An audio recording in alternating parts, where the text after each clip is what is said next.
here's a quick lesson.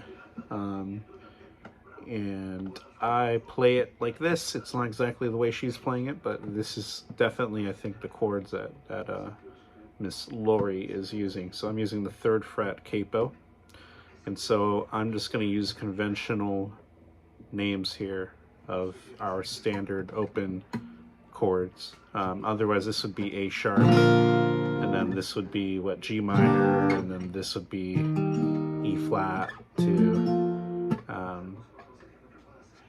to F, right? We're not going to do that. We're just going to use the conventional simple names, so that way it's easier to process. But of course, these, with the capo moved up, we can move those chords, right? So here's G, then it goes to C, and to me it sounds just like that, this chord, which is the G chord, and you're just holding your ring finger here at the 3rd fret of the B and the E, and then you just play the rest of the C chord right here. So it's like moving these 2 fingers up 2 strings. So now instead of being on the low E and A, they're now on the A and the D. Same kind of fingering there, right? That's what's being moved. So we got G, and then this would be, I guess, like C add 9.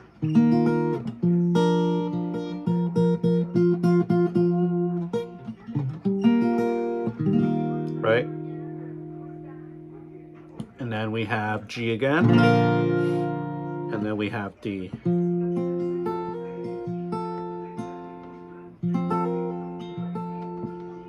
And you could do a variety of variations, so it could be played something like this.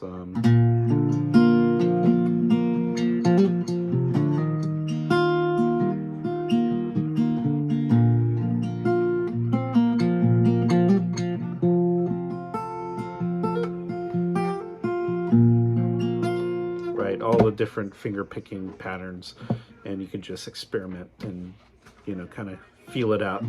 The idea is you're keeping a rhythm and a tempo, and not just speeding up or slowing down as you do it.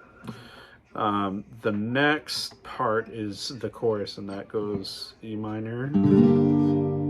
Let me just tell you the chords first, so that way we can kind of follow along. So it's E minor, and then we have that C add 9, then we have G,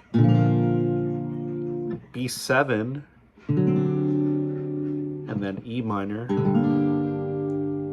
and then C, and then a regular old D, and then resolving to G. And the fingering here is kind of your standard E minor fingering, so just 2nd fret of the A and D.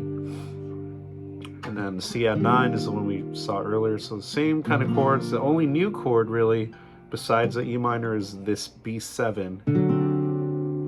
And that's the 2nd fret of the A, 1st of the D, 2nd of the G, open B. And I kind of like to have that high E ring out too, and then E minor, and then C, and then D. And then you could always do C,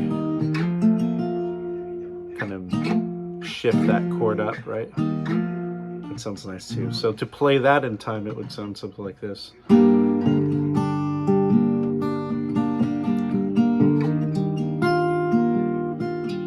Here's G, B7, E minor.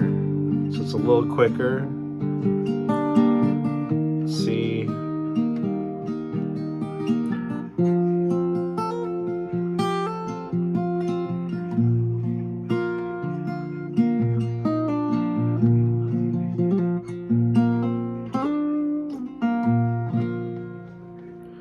and then there's another part where I think it goes C,